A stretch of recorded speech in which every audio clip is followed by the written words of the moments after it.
India Legal presents Courts Roundup.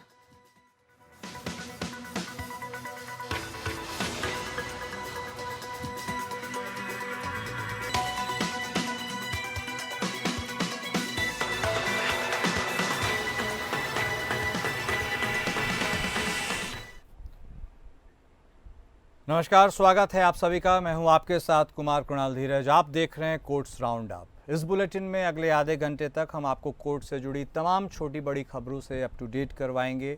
Supreme court से लेकर high court और लोअर कोर्ट्स तक के फैसलों को आपके सामने रखेंगे। तो आइए शुरू करते हैं कोर्ट्स राउंड अप।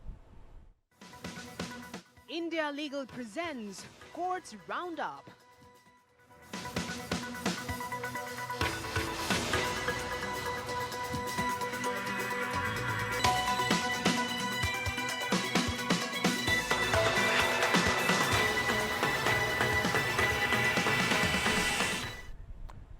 उत्तराखंड के पौड़ी जिले में 3 साल पहले हुए अंकिता भंडारी हत्याकांड में आखिरकार फैसला सुना दिया गया है। इस मामले में आरोपी पुलकित आर्य, सौरभ भास्कर और अंकित गुप्ता को दोषी करार देते हुए उम्र कैद की सजा सुनाई गई है। साथ ही तीनों दोषियों पर 50-50 हजार रुपए का जुर्माना भी लगाया गया है और पीड़ित परिवार को 4 लाख रुपए का मुआवजा देने का आदेश दिया गया है। अंकिता भंडारी पौड़ी जिले की रहने वाली थी और ऋषिकेश के वनंतरा रिजॉर्ट में रिसेप्शनिस्ट का काम करती थी। आरोप है कि रिजॉर्ट के मालिक पुलकित आर्य और उसके कर्मचारी सौरभ भास्कर और अंकित गुप्ता ने अंकिता को वीआईपी गेस्ट को विशेष सेवाएं प्रदान करने के लिए मजबूर किया, जिसका अंकिता ने विरोध किया।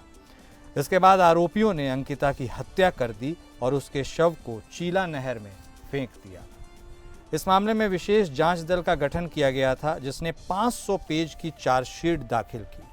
कोर्ट में 47 गवाहों के बयान दर्ज किए गए, जिसके बाद पुलकित आर्य, सौरभ भास्कर और अंकित गुप्ता को दोषी करार दिया गया। अतिरिक्त जिला और सत्र न्यायाधीश रीना नेगी ने तीनों आरोपियों को उम्र कैद की सजा सुनाई। अंकिता के परिवार ने कोर्ट के फैसले का स्वागत किया है, लेकिन अंकिता की मां सोनी देवी ने कहा कि वह आरोपियों को फांसी की सजा दिलाने के लिए लड़ाई जारी रखेगी। अंकिता के पिता बीरेंद्र भंडारी ने भी कहा कि वह तब तक संतुष्ट नहीं होंगे जब तक आरोपियों को फांसी नहीं हो जाती।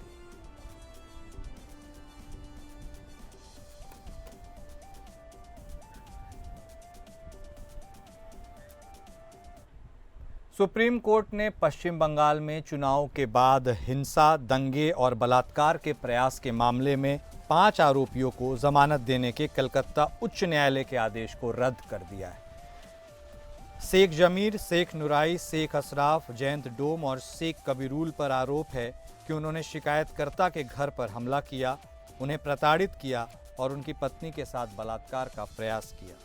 यह घटना 2 मई 2021 को हुई थी, जब पश्चिम बंगाल में विधानसभा चुनाव के परिणाम घोषित किए थे। सीबीआई ने कलकत्ता उच्च न्यायालय के आदेश को चुनौती देते हुए सुप्रीम कोर्ट में अपील दायर की थी। सुप्रीम कोर्ट ने कहा कि आरोपों की गंभीरता को देखते हुए जमानत देना उचित नहीं होगा। कोर्ट ने कहा कि आरोपियों का व्यवहार अनुचित था और उन्होंने शिकायतकर्ता और उनके परिवार को प्रताड़ित किया। कोर्ट ने कहा कि आरोपियों के व्यवहार से न्यायालय की अवमानना होती है और इससे न्याय प्रक्रिया पर भी असर पड़ सकता है। सुप्रीम कोर्ट ने कलकत्ता उच्च न्यायालय के आदेश को रद्द कर दिया और आरोपियों को जमानत देने का आदेश दिया। कोर्ट ने आरोपियों को 2 सप्ताह के भीतर आत्मसमर्पण करने का आदेश दिया। कोर्ट ने ट्रायल कोर्ट को 6 महीने के भीतर मुकदमा पूरा करने का निर्देश दिया।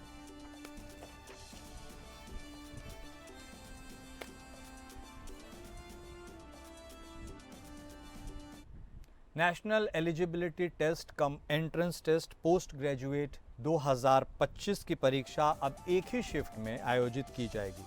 सुप्रीम कोर्ट ने नेशनल बोर्ड ऑफ एग्जामिनेशन को निर्देश दिया है कि वह नीट पीजी 2025 को 2 शिफ्ट में आयोजित न करें, क्योंकि इससे मनमानी होगी। कोर्ट ने कहा कि 2 शिफ्ट में प्रश्न पत्र कभी भी एक ही कठिनाई स्तर के नहीं हो सकते, जिससे समान अवसर नहीं मिल पाते। फैसले के मुताबिक परीक्षा एक ही शिफ्ट में आयोजित की जाएगी। परीक्षा केंद्रों की पहचान करने और आवश्यक व्यवस्थाएं करने के लिए एनबीई को पर्याप्त समय दिया गया है। परीक्षा 15 जून को कंप्यूटर बेस्ड टेस्ट मोड में होगी। जस्टिस विक्रम नाथ ने टिप्पणी करते हुए कहा कि 2 शिफ्ट में परीक्षा मनमाना है। उन्होंने कहा कि परीक्षा को 2 शिफ्टों में कराना असमानता को जन्म देगा, क्योंकि दोनों शिफ्टों में 2 पेपर में कठिनाई का स्तर अलग अलग हो सकता है। ऐसे में यह जरूरी है कि एनबीई परीक्षा को एक ही शिफ्ट में आयोजित करे ताकि सभी छात्रों को समान अवसर मिल सके। कोर्ट ने कहा कि नेशनल बोर्ड ऑफ एग्जामिनेशन की इस दलील से संतुष्ट नहीं है कि मौजूदा टेक्नोलॉजी के दौर में एक शिफ्ट में परीक्षा आयोजित करने के लिए वो पर्याप्त सेंटर नहीं खोज सकती। साथ ही यह भी कहा कि परीक्षा 15 जून को है और अभी भी एनबीई के पास इस परीक्षा को पूरी पारदर्शिता के साथ एक शिफ्ट में कराने के लिए जरूरी इंतजाम करने के लिए पर्याप्त वक्त है। हालांकि कोर्ट ने कहा कि एनईबी को 15 जून को परीक्षा कराने में कोई दिक्कत आती है तो वो कोर्ट आ सकते हैं।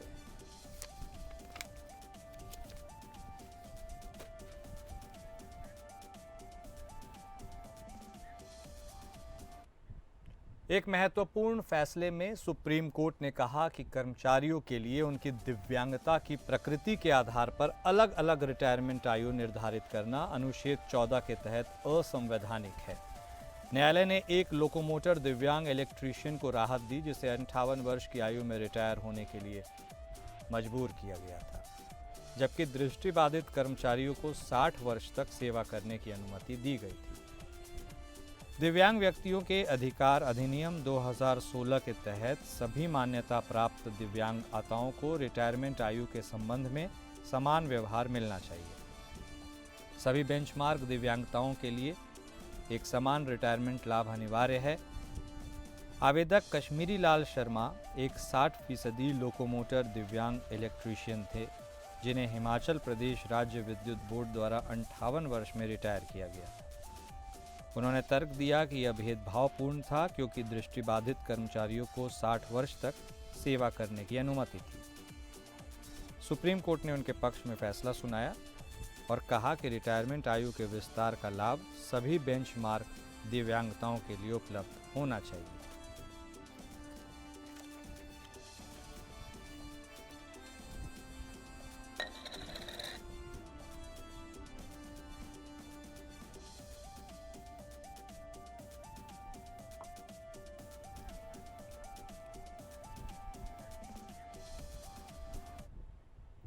सुप्रीम कोर्ट ने बॉम्बे हाई कोर्ट द्वारा 2018 में ग्रेटर मुंबई नगर निगम को 100 साल पुरानी खजुरिया झील को बहाल करने के निर्देश को खारिज कर दिया। एक प्राकृतिक झील जिसे निगम ने भर दिया था और उसके ऊपर एक नगरपालिका उद्यान बनाया था।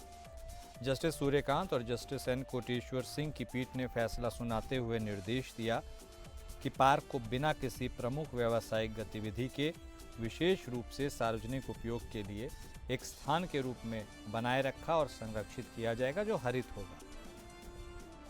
सुप्रीम कोर्ट ने बॉम्बे हाई कोर्ट के उस आदेश को चुनौती देने वाली याचिका पर अपना फैसला सुनाया, जिसमें मुंबई नगर निगम को खजुरिया झील के जीर्णोद्धार और उसके आसपास के पार्क को बनाए रखने का निर्देश दिया था। शीर्ष अदालत ने हाई कोर्ट के निर्देश को बरकरार रखा और निगम को झील और पार्क के रखरखाव के लिए आवश्यक कदम उठाने का आदेश दिया।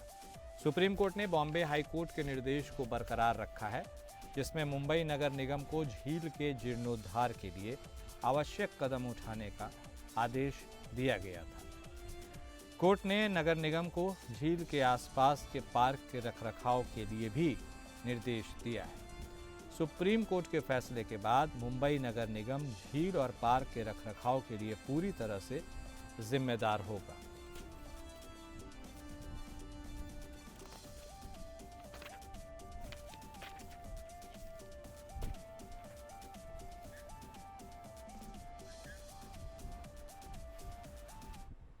चंडीगढ़ के पत्रकार और यूट्यूबर अजय शुक्ला के द्वारा की गई टिप्पणियों पर स्वतः संज्ञान मामले पर सुप्रीम कोर्ट ने सुनवाई की। सीजेआई बीआर गवई ने रजिस्ट्री को अजय शुक्ला के खिलाफ आपराधिक अवमानना के रूप में मामला दर्ज करने का निर्देश दिया। साथ ही यूट्यूब चैनल को इस वीडियो का प्रकाशन बंद करने और वीडियो को तुरंत हटाने का भी निर्देश दिया।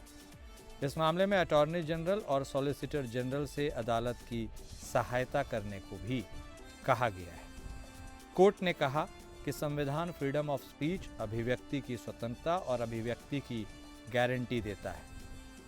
शुक्ला के वीडियो पर स्वतः संज्ञान लेते हुए chief justice of India B.R. Gavai, justice A.G. मसीह और जस्टिस A.S. चंदूरकर की पीठ ने टिप्पणी की, व्यापक रूप से प्रकाशित इस तरह के निंदनीय आरोपों से न्यायपालिका की प्रतिष्ठित संस्था की बदनामी होने की संभावना है। इसमें कोई संदेह नहीं है कि संविधान अभिव्यक्ति की स्वतंत्रता की गारंटी देता है, लेकिन यह स्वतंत्रता उचित प्रतिबंधों के अधीन है। किसी व्यक्ति को ऐसे आरोप लगाने की अनुमति नहीं दी जा सकती जो इस न्यायालय के न्यायाधीश को बदनाम करने की प्रकृति के हों और अवमाननापूर्ण भी हो, जो न्यायपालिका की संस्था की बदनामी करने का प्रयास करते हो। न्यायालय ने रजिस्ट्री के मामले को स्वतः संज्ञान अवमानना मामले के रूप में दर्ज करने और शुक्ला को नोटिस जारी करने को कहा है। Attorney general R. वेंकटरमणी और सॉलिसिटर जनरल तुषार मेहता से न्यायालय की सहायता करने का अनुरोध किया गया है। एसजी ने न्यायालय को स्वतः संज्ञान कार्रवाई के लिए धन्यवाद दिया। हालांकि पीठ ने यह स्पष्ट नहीं किया कि वह जज कौन है जिसके खिलाफ आरोप लगाए गए हैं, लेकिन यह ध्यान देने योग्य है कि शुक्ला ने हाल ही में जस्टिस बेला M. त्रिवेदी के खिलाफ टिप्पणी करते हुए एक वीडियो पोस्ट किया था। शुक्ला पिछले 3 वर्षों से वरप्रद मीडिया के एडिटर इन चीफ हैं। वरप्रद मीडिया चंडीगढ़ में स्थित है।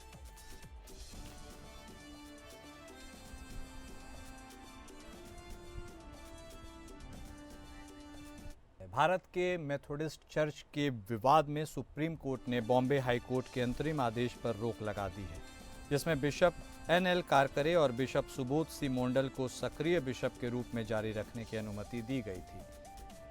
मामले की सुनवाई जस्टिस B.V. नागरत्ना और जस्टिस सत्यचंद्र शर्मा की पीठ ने की। पीठ ने कहा कि मेथोडिस्ट चर्च के अनुशासन पुस्तक के अनुसार 70 वर्ष की आयु सेवानिवृत्ति की उम्र है, लेकिन बिशप कारकरे और बिशप मोंडल की आयु क्रमशः 76 और 73 है। वरिष्ठ अधिवक्ता सिब्बल और मुकुल रोहतगी ने तर्क दिया कि दोनों बिशप को जारी रखने की अनुमति नहीं दी जानी चाहिए, जबकि वरिष्ठ अधिवक्ता अभिषेक मनु सिंघवी ने तर्क दिया कि क्वाड्रेनियम प्रक्रिया के बाद दोनों बिशप पद छोड़ देंगे। अदालत ने अंतरिम आदेश पर रोक लगाते हुए कहा कि यह निर्णय बाद में लिया जाएगा। मेथोडिस्ट चर्च ऑफ इंडिया ने तर्क दिया था कि दोनों बिशप को चर्च के नियमों और अनुशासन के विरुद्ध जारी रखने की अनुमति दी गई थी।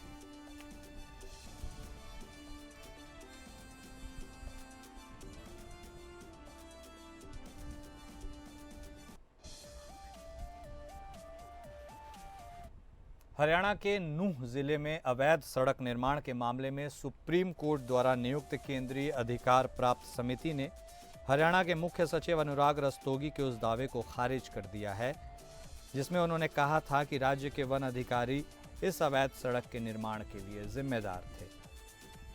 यह सड़क अरावली की पहाड़ियों में वन क्षेत्र से होकर गुजरती है और हरियाणा से राजस्थान तक अवैध रूप से खनन सामग्री के परिवहन के लिए एक आसान लिंक के रूप में काम करती है। इस सड़क के निर्माण की जांच के लिए कुछ ग्रामीणों ने सुप्रीम कोर्ट का दरवाजा खटखटाया था। नूंह के बसई में क्षेत्र में 1.5 किलोमीटर लंबी सड़क का निर्माण बिना वन विभाग की मंजूरी के किया गया था। हरियाणा के मुख्य सचिव ने अपने हलफनामे में कहा था कि जिला वन अधिकारी को अवैध सड़क निर्माण के खिलाफ कार्रवाई करनी चाहिए थी। सीईसी ने अपने रिपोर्ट में मुख्य सचिव के दावे को खारिज करते हुए कहा कि वन अधिकारी ने इस अवैध सड़क निर्माण के खिलाफ कई बार अधिकारियों को पत्र लिखा था, लेकिन कोई कार्रवाई नहीं हुई। सुप्रीम कोर्ट ने मुख्य सचिव को फटकार लगाते हुए कहा कि उन्हें अपनी जिम्मेदारी का ध्यान रखना चाहिए और वन अधिकारियों को निशाने पर नहीं लेना चाहिए। कोर्ट ने मुख्य सचिव से उन अधिकारियों के खिलाफ कार्रवाई करने की रिपोर्ट मांगी है जिन्होंने इस अवैध सड़क निर्माण को रोकने में नाकामी दिखाई। सीईसी ने अपने रिपोर्ट में कहा कि वन अधिकारियों ने अवैध सड़क निर्माण के खिलाफ कई बार अधिकारियों को पत्र लिखा था, लेकिन कोई कार्रवाई नहीं हुई। सीईसी ने कहा है कि मुख्य सचिव को अन्य अधिकारियों की भूमिका की जांच करनी चाहिए जिन्होंने इस अवैध सड़क निर्माण को रोकने में नाकामी दिखाई। सीईसी ने कहा है कि इस अवैध सड़क निर्माण के पीछे खनन माफिया की भूमिका हो सकती है, जिन्होंने अधिकारियों को प्रभावित किया हो सकता है।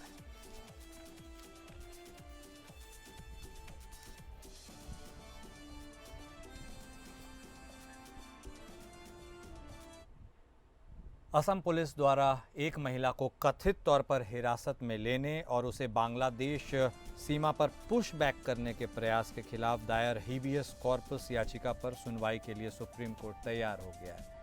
यह सुनवाई सोमवार 3 जून को होगी। मोनोवारा बेवानी, जिन्हें मनोरा बेवानी के नाम से भी जाना जाता है, को 24 मई को पुलिस स्टेशन में बुलाकर हिरासत में लिया गया था। उनके बेटे यूनुस अली ने सुप्रीम कोर्ट में हीबियस कॉर्पस याचिका दायर कर अपनी मां की रिहाई की मांग की है। यूनुस का आरोप है कि उनकी मां को अवैध रूप से हिरासत में लिया गया और उन्हें बांग्लादेश भेजने की तैयारी की जा रही है, जबकि उनके मामले की सुनवाई सुप्रीम कोर्ट में लंबित है। याचिका में यूनुस अली ने निम्नलिखित राहत की मांग की है। याचिकाकर्ता ने अपनी मां को तत्काल रिहा करने की मांग की है। याचिका में मांग की गई है कि असम या पश्चिम बंगाल की सीमा से मोनोवारा बेवानी को बांग्लादेश भेजने पर रोक लगाई जाए। याचिकाकर्ता ने असम पुलिस के खिलाफ जांच की मांग की है, जिन्होंने कथित तौर पर अवैध रूप से बेवानी को हिरासत में लिया। याचिका में संबंधित अधिकारियों के खिलाफ विभागीय कार्रवाई और नुकसान की भरपाई की मांग की गई है।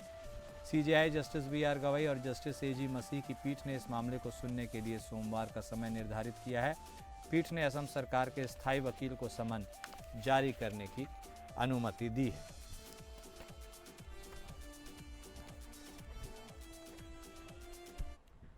और कोर्ट्स राउंड अप में अभी के लिए बस इतना ही। नमस्कार। India Legal presents Courts Roundup.